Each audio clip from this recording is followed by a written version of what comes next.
Hi everyone, and welcome to another episode of Fay and Tom's Divorce Coaching Podcast. This week, Fay and I have decided to talk about co-parenting, and more specifically, co-parenting in lockdown. Depending on when you're watching this YouTube clip, this was actually recorded on the 8th of Feb. It's snowing outside, everyone's homeschooling, we can't go anywhere, and we're just going to be talking around co-parenting struggles anyway, traditionally, and where there can be some friction and tips and tools to kind of get around that and work with your ex, but also more so specifically in lockdown. Faye was just telling me before we got on as well, she may have to nip off in the middle of the recording when her son gets home. That's right. It's all about lockdown life, isn't it? And just to kind of set the scene, I share my son at the moment, and we do a week on and a week off. So when my son comes back, hopefully in the next half an hour, I've got my son then for the rest of the week. So it will be me that's helping him with his schoolwork, making sure that his work is gone to his teacher by the end of the day, as well as do this job. I'm also a school teacher, so I go in and help with the key worker children. So, I've got a really busy week ahead. And, me and Tom were talking just before we came on to say how difficult we are finding it. Even though, we've been divorced now and separated many years, and we've got our businesses, coaching, we still are hitting bumps in the road as regards co-parenting and homeschooling. And I don't know, Tom, you were talking about a little bump that you had, was it last week or the week before, regarding homeschooling and co-parenting? Last weekend. It was less about the homeschooling, although that's another topic that came up end of last week. But no, the situation that come up, and I think the kind of point here is about when people are watching this, maybe they think, well, you've already been through it, you're already out the other end of the tunnel, and that's why you do what you do now, and like you're both like happy, bubbly, positive people. And yeah, no, we weren't at the time, were we? Neither one of us. I think we both admitted that before. But I think what we wanted to kind of highlight today was it doesn't matter whether you're at the beginning, middle, or what you kind of conceive as the end or outside the other end of the tunnel. There's always going to be ups and downs, and there's always going to be those potential moments that can cause friction, and those bumps in the road, as you say. My one was just over a week ago. I texted you about it, didn't I? I WhatsApped you. Yeah. Rah, rah, rah. But no, we had it was about it all came down to something so silly and so simple about haircuts. Bloody haircuts. And all it was obviously, like a lot of people, we've been doing home lockdown haircuts, if that's even a thing. I'm sure there's a hashtag going for that. And my girlfriend's been doing mine, and she does her son, she does Zach's, and then I've been doing my boy's been doing Will and Sam's, and it would have been it'll be 2 weeks, it's a week and a half ago, whatever it was, and they were at ours for the weekend, and I said, right boys, we're going to we're doing our bits of Lego today, and whatever it was we were doing. I was like, and then intermittently I'll get my hair cut, then I'll cut your hair and whatever, and my eldest, Will, he's 11, 12 this year, looked at us deadpan with his little brother kind of hiding behind him and said, you're not allowed to cut our hair. Sorry? He says, Mummy says you're not allowed to cut our hair. What are you talking about? She says that you do a bad job. Last time you did it, like you kind of messed it up. You did a bad job. You're not allowed to cut our hair anymore. Only our uncle's allowed to cut our hair, her brother-in-law. And I'll be honest with you, hand on heart, I didn't respond in the best way possible. I didn't go ranting and raving and throwing stuff or anything like that. But I did instantly going to get my back up and be like all defensive of, well, your mother shouldn't be saying that to you, and I'm your father, and I can cut your hair and blah, blah. And I had to take a minute and also get a bit of a telling from my better half to say that actually that's not fair. They're kind of passing a message or their perspective of a message, and all you're doing is now sending them to go back and say, hey, Mummy says, Daddy says you're wrong and he can cut hair, and then putting them in the middle. And this is years later, so like I said, like it's never perfect. No one's perfect. Even as a coach, that's why coaches are great at coaching, because we're really good at helping other people through their situations, the best people to kind of look through their lens, but we still need help with our own, hence why I messaged you. So yeah, after kind of having a bit of a reflection time and thinking back on it quite quickly, in all fairness, quicker than I used to years ago, I then had to go and get the boys and just say, look, took them to one side and just say, look, I'm really sorry, Daddy shouldn't have responded in the way that he did. That was actually really disrespectful of me and quite rude. And I shouldn't have responded that way. I was just trying to understand why Mummy might say that. But I said, look, I will talk to you, Mum, and we'll talk about it. And you know what I was what I was trying to explain to them was that I don't really care who cuts their hair, so long as they're happy with it.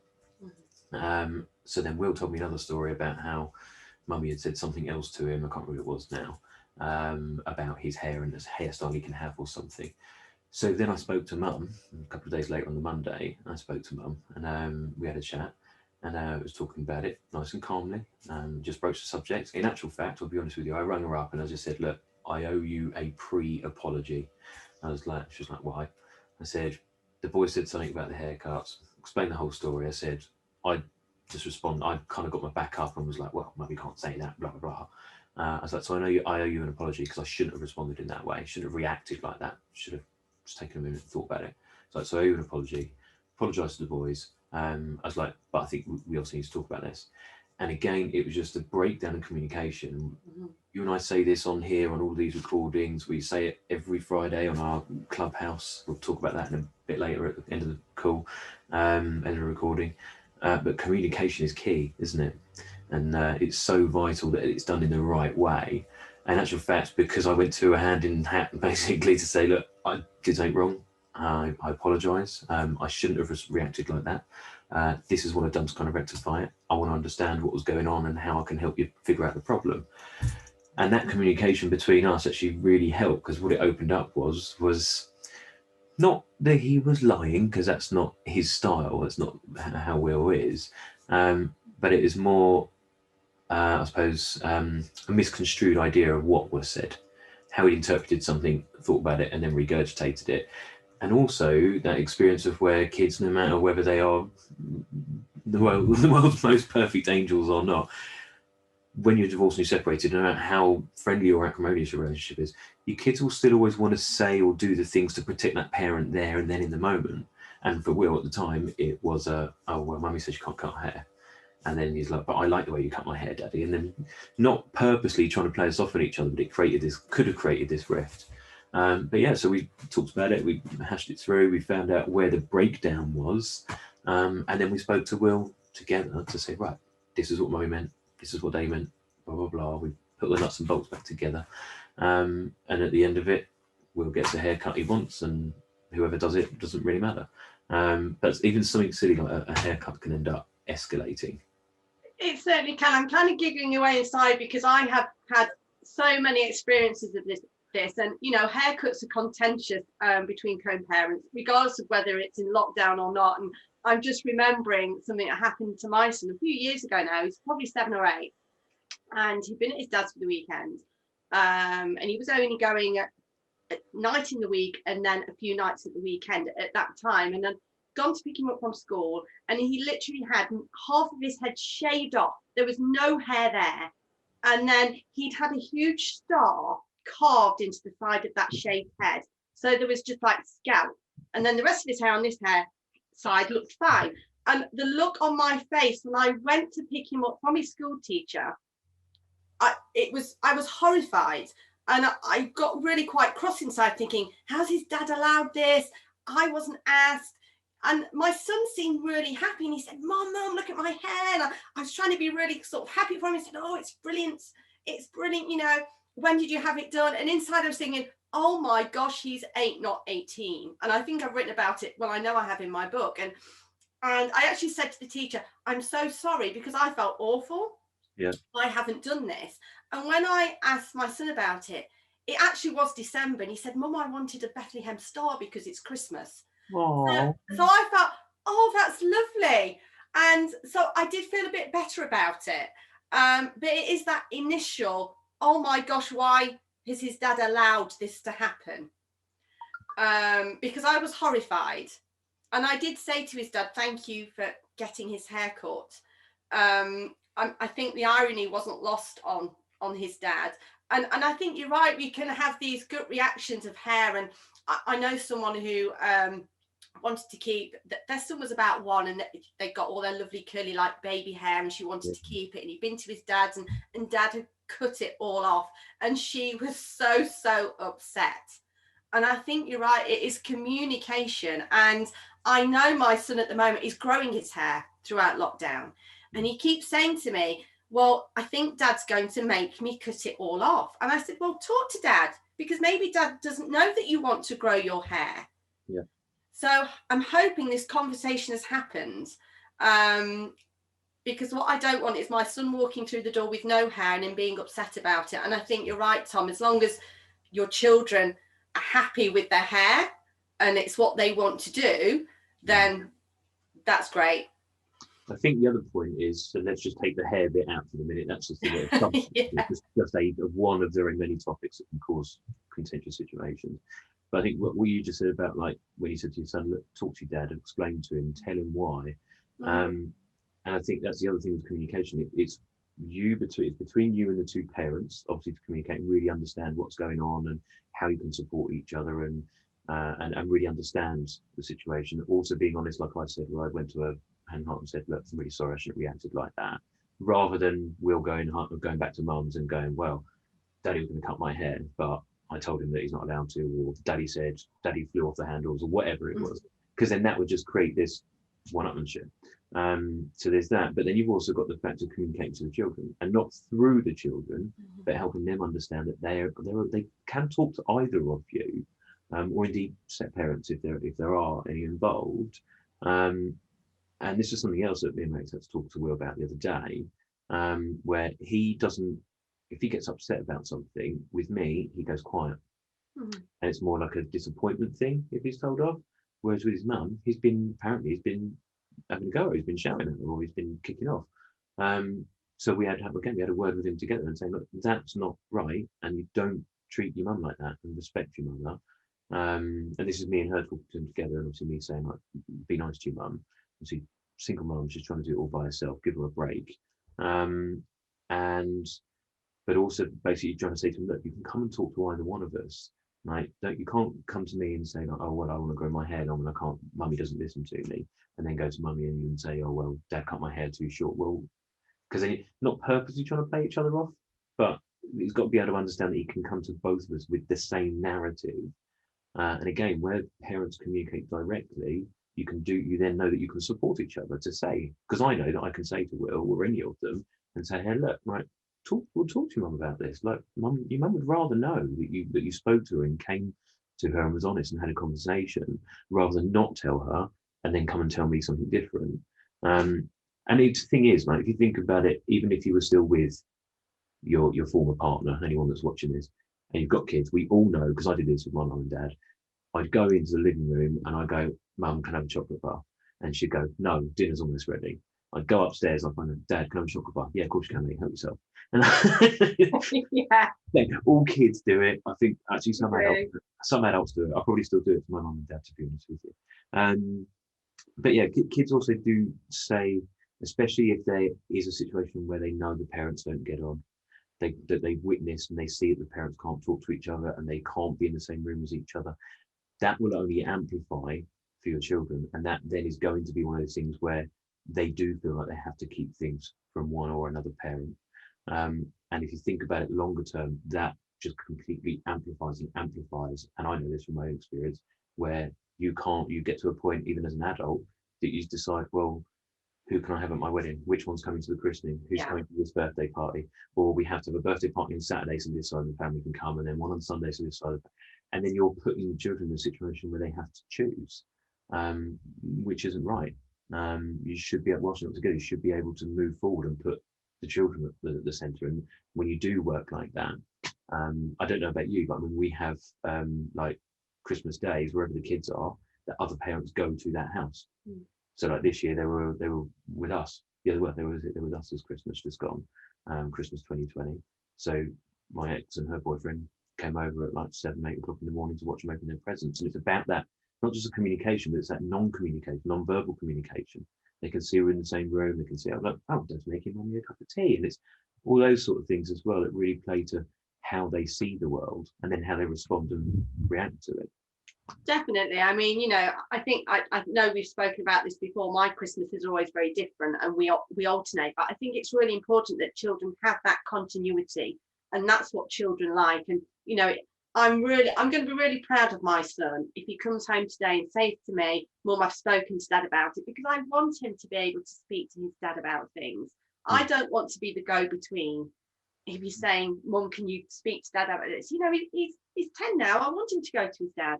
So I'm going to be really proud of him if he's done that, because I know he can talk to me. He knows that I'm available at any time. And I'm sure you're the same with your children. So I'm hoping, you know, and as he grows up, he's going to need that male influence. I'm going to be able to help him with certain things, but, you know, he's going to be going through puberty and things. And I'm not a man. He's going to need his dad to talk to about things like that. So, you know, I want to foster this open communication between all three of us as you know, mum, dad, and son. And I think it's something that does have to be worked on, because I think we're talking about in the clubhouse, weren't we, about just having to drop the egos and drop out our feelings and just deal with your child and what they need, and that can be difficult, especially to begin with. Yeah, to be honest with you, I mean, you know my style of kind of coaching, my approach. I'm pretty straightforward. Can be quite direct sometimes when you need to be. And there are times when you have to say to people, like, to be able to move this forward while you're coming to me for coaching, a lot of you must get this all the time as well, is how do I get them to change that? How do I control this? They won't change.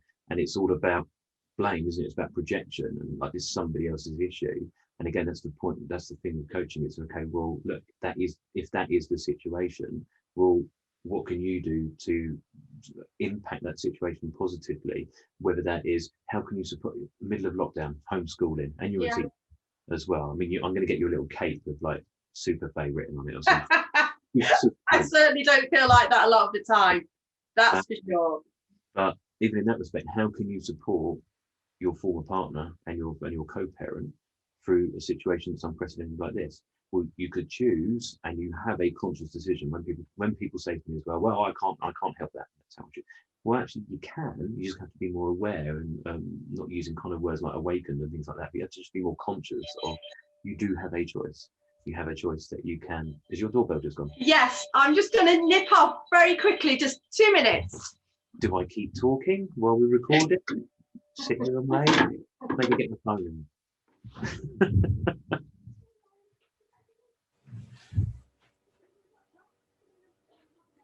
Hi, Tom. He's still got his hair. We've spoken to Dad about it. So happy parents. Be done. And he's come in with a little school file in his backpack. I said, well, just wait there until Mum's finished, then we can go over your work. So yeah. Nice. Well done. No, I was just going to say, like, the point around, like, where are the opportunities for you to actually impact it positively? So how can you support your co-parent? So I've got a real life world example. Before lockdown, I had my boys every Thursday night and alternate weekends, which is a Friday after school to Monday morning. My ex-wife works in a key worker industry. And when lockdown came and the original kind of schools were shut down and everything like that, and her work was getting even busier, and of course I work for myself, I can manage my own time, etc., my own clients. So that was an opportunity to find a solution that helped support her, but also support the boys and support the kids. And that's at the beginning of lockdown. She said, well, look, on the Wednesdays I need to go into work. And I said, well, that's okay. Look, I can have the boys, and then they can be here on Wednesday nights as well. And it is actually, in all honesty, it's actually only that we now do a 50-50, if you want to call it that, because of lockdown. It was more kind of 60-40 before, if you like. But again, that was a way to support her and help her, whilst also ensuring that the boys got their focus on their education and looked after. So again, it's looking at, well, you could just go, well, that's her problem. The court order says this. Or you could look for a way to support them and actually work together. And where I was saying earlier about where I can be quite direct and quite abrupt, so there is, and you mentioned about the ego, because we were talking about that on Clubhouse, weren't we, about ego versus empathy. Are you actually coming at it from an ego perspective, which is about you, and putting it under the banner of it's for the children, or is it really for the children? And that's where I'm kind of more direct sometimes with people, and just be like, no, it's that's you, that's your problem to get over. You need to find a way to get past this and move forward, and actually create the best version of yourself. I could have quite easily have just ignored it and been, when she says, oh, well, I need to go into work on Wednesdays, and just ignored it and be like, cool, your problem, you sort it out. But yeah, and that doesn't help anyone, does it, really? And I know, and I know lots of couples around the country will be at that stage, at that kind of nobody's budging. No. And that is difficult. I was talking to you, wasn't I, about someone I knew had an email from their ex. Yeah. It wasn't nice at all about homeschooling. They were saying that they weren't doing enough, that when their child goes to that particular parent, they have to pick up the slack. And it wasn't nice. And that kind of communication that is just blaming the other person for not doing enough or not supporting enough is actually, it's just point scoring, really. When what you've got to do is sit together and talk about, well, how can we help our child?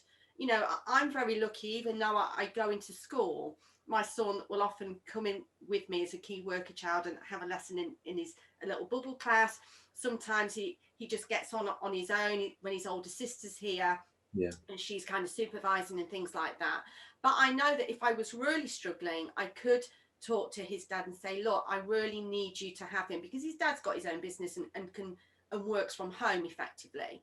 Yeah. But I know some parents haven't got that luxury, and it is all about coming together and having to have a few extra conversations around what's going to help your child. And I'm not saying it's not going to be easy. We've just talked about, I've had a few bumps over this homeschooling. I found it really difficult when my son's gone to his dad's, because I don't know what work he's doing, whether it's getting into school on time. And I've had to sit back and say, do you know what? I'm trusting my ex to do this, and that's okay. It's hard, isn't it? Yeah. To let go of that little bit of control. And I've worked really hard to get to a stage where I'm fine with it now. And I know that now my son's with me the rest of the week. I'll make sure he's doing his work, that it's handed in and everything else. And that's really kind of poignant. When you first break up and your children go to the other person's house, it's really hard, because you sit there thinking, what are they doing? What's going on? Are they happy? And it can be quite difficult for the person that's on their own. Yeah. And it is that lack of control, because actually you're not together anymore, so you don't know what your child's doing. Yeah, in those days, in those earlier days, that's the kind of the thought process where it would be like, if you had a phone call from them and going, come and pick me up, you'd be down there in a flash to go and get them. But in actual fact, again, you're not actually helping yourself, you're not helping your former partner, and you're also not helping the children, because they also need that time and that bond with the other parent. And actual fact, if they were to ring us up now and go, oh, me and Mummy had a falling out, come and get me, I'd be like, well, why have you had a falling out? I wouldn't go, yeah, I'll come get you. Well, what's happened? Well, this happened and this happened. Well, maybe you shouldn't speak to your mother like that. Or maybe you should do as you're told, which is usually what it will come down to. And it'd actually be me going, I'm not coming to pick you up. Like, deal with the consequences. You were wrong. Mummy told you off. Deal with it. Yeah, I'm laughing because I had both those conversations with my two at varying stages. The same, Mum, I'm upset, come and get me now. And it's been like, no. And it's just having to say, do you know what? Let the other parent deal with that. Yeah. And the other thing is, the other thing we were saying about communication is key. It is, but you've also, because I know that there will be people, Fay and I get this, every situation of separation is different. No separation or the people involved in that process is the same. Everything's unique. I'll say unique like a snowflake because it's snowing outside. But we all respond to things differently, etc. And there will be people watching this saying, well, yeah, but I'm always saying that I can be there, but I never get an opportunity. Well, again, keeping yourself available and always available for when you do get that window or that door slightly opens to go, right, okay, well, now I can be there, right? You need some help and support. Always being available. Don't then throw it back in their face at a later stage when you then are called upon for some additional help or support. When you get that WhatsApp or phone call, whatever it is, or email saying, can you have the kids on Mondays, or can you have it? Take it. If you haven't had that time with them, then grab it with both hands and support where you can. Likewise, if you're the person that's on the other side of it going, well, they'll never take responsibility. Well, have you actually ever given them the opportunity? There's so many parents that I speak to where they'll say, well, he'll never be able to help them with the homeschooling, or he doesn't feed them correctly, or she doesn't do this. Well, have you ever actually spoken to them about it? And have you actually ever given them the opportunity to be a better parent? Because I know, hand on heart, whilst I was always a completely devoted father, and I love my kids like everybody does, love their own kids, and I was a really devoted father. I'm a much better father now as a part-time dad, if you like, than I was when I was a full-time dad.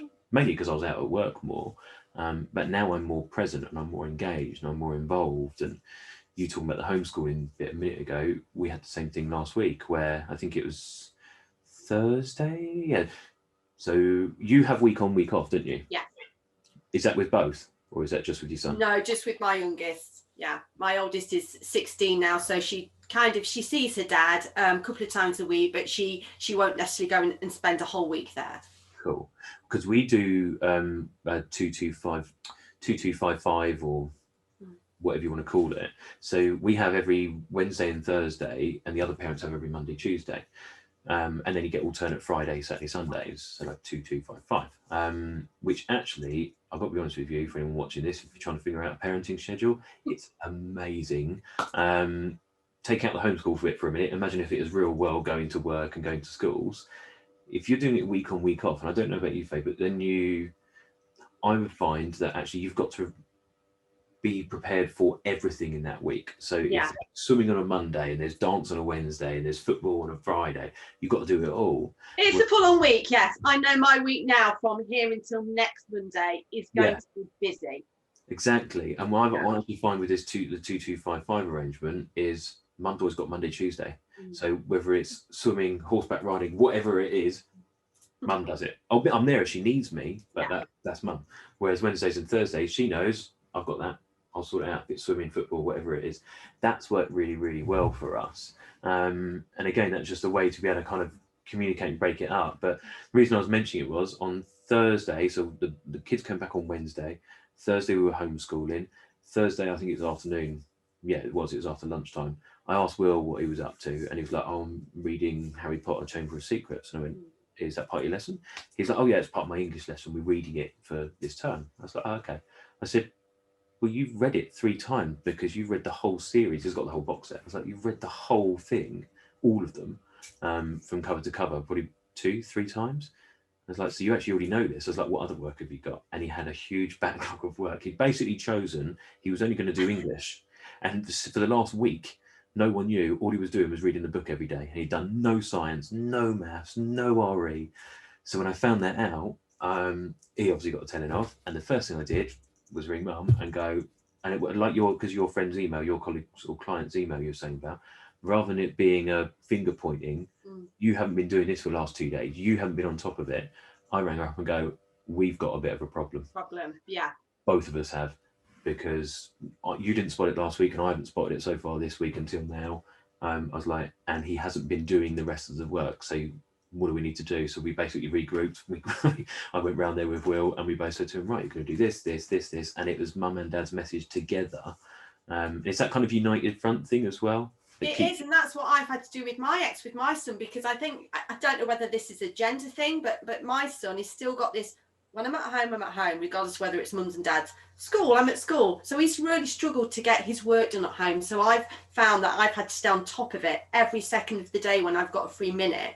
Even when I'm teaching in school, I text him, have you done your maths? Have you uploaded it? Is that finished? Because if I didn't, he probably wouldn't do it. So I think, I applaud anybody that's in that situation. Even me as a teacher, I'm finding it hard that you have to try and stay on top of it as much as you can. But also we talked about, it's difficult for children. You've got to be available for them. We talked about this, didn't we, Tom, beforehand? You've got to be there if they want to chat. You've got to be there to support them, to help them, to help them do a bit of cooking, to get outside with them. It's not easy at the moment. And I think everyone is pushing so hard to keep the wheels turning so one doesn't fall off. I know I'm like that swan. I look all right, but underneath my legs are going like 10 to make sure that I'm still going. You're like road running. Yeah. Yes. So it's not easy for anyone. And I applaud people that are properly single parents that haven't got their ex's support for whatever reason, whether that's a male or a female. If you're homeschooling and holding a job down on your own with no support, I just think that's phenomenal. Because I don't think I could do it. I've got to say that. No, I agree. I think the main thing about all of it, and we keep coming back to this point, don't we, all the time, this podcast and other ones, about it is communication. You just said about where if you are a single parent that doesn't have that support, like again, we applaud you, you're doing an amazing job.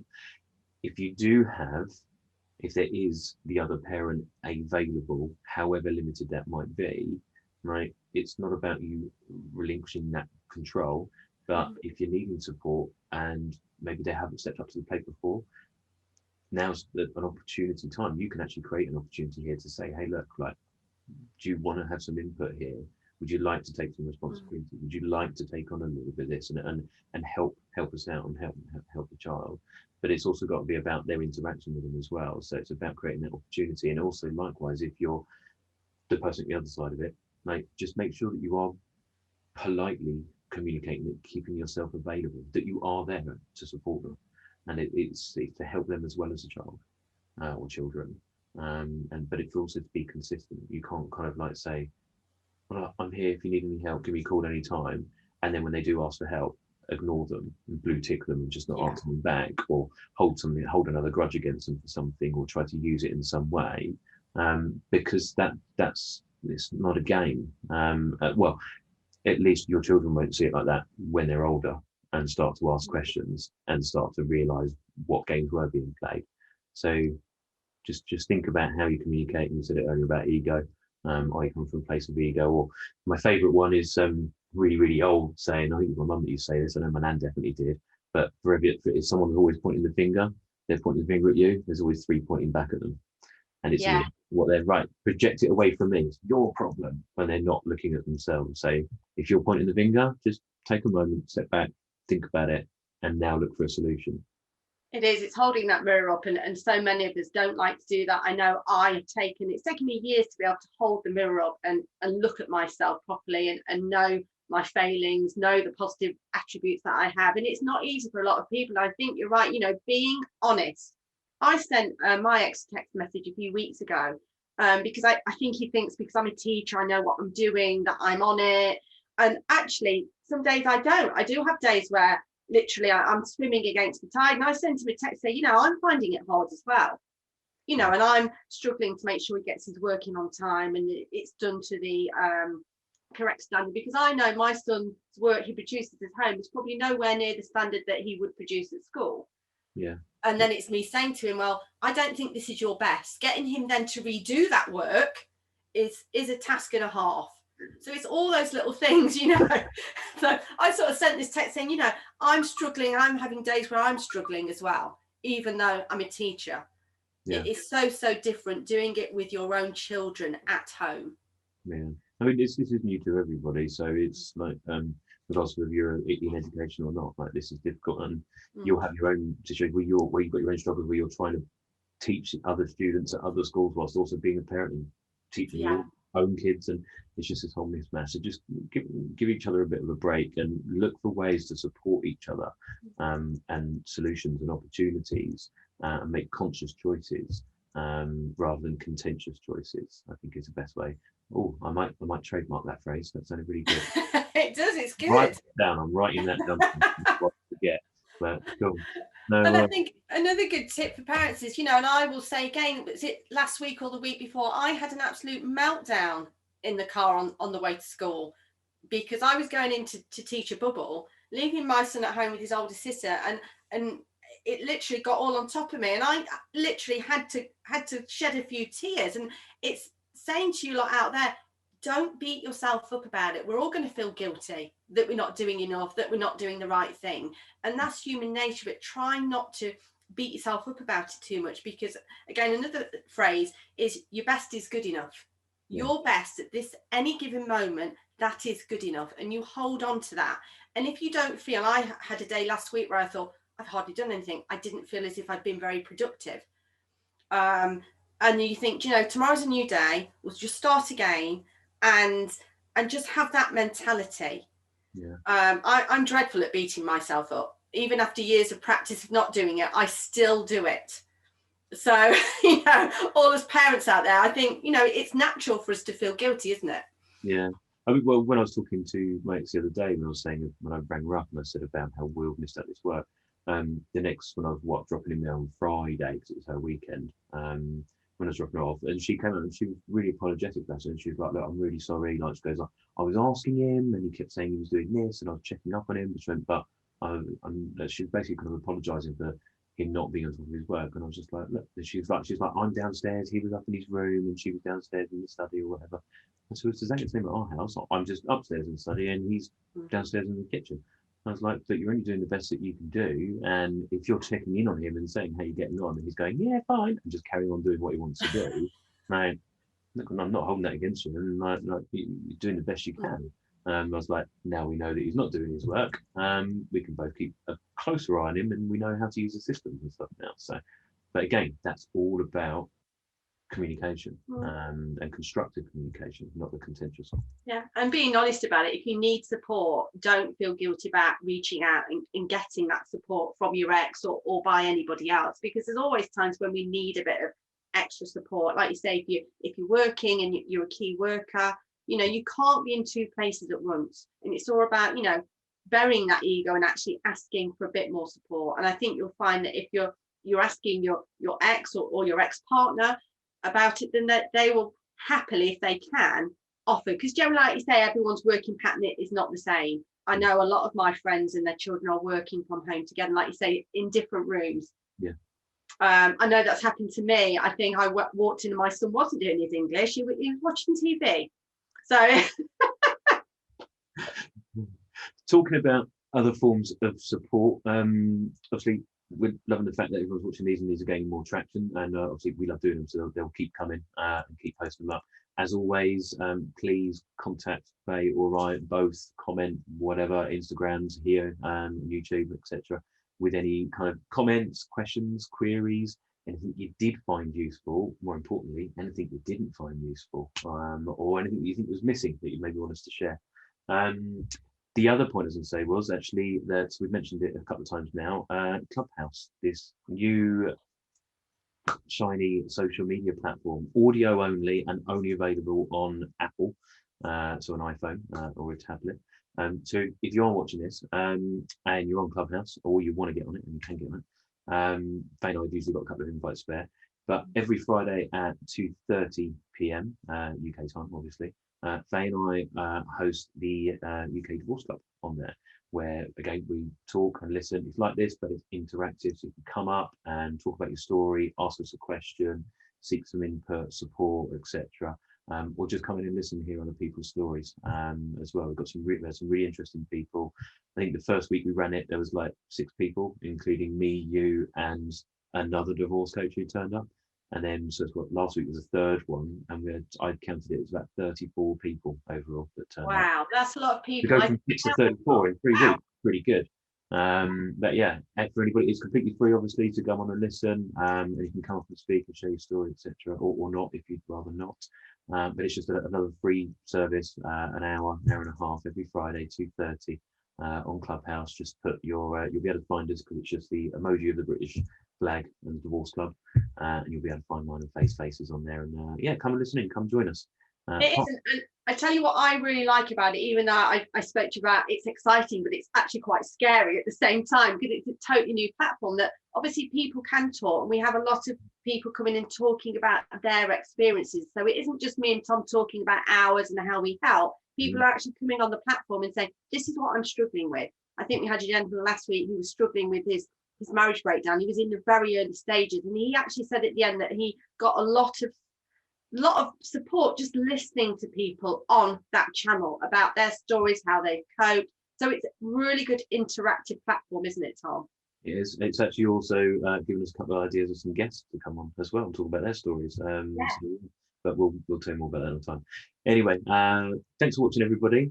As always, at the end of the video, the credits will come up with Fay and my contact details. So if you want to get in touch, find out a little bit more about the work that we do as divorce coaches, either together or separately.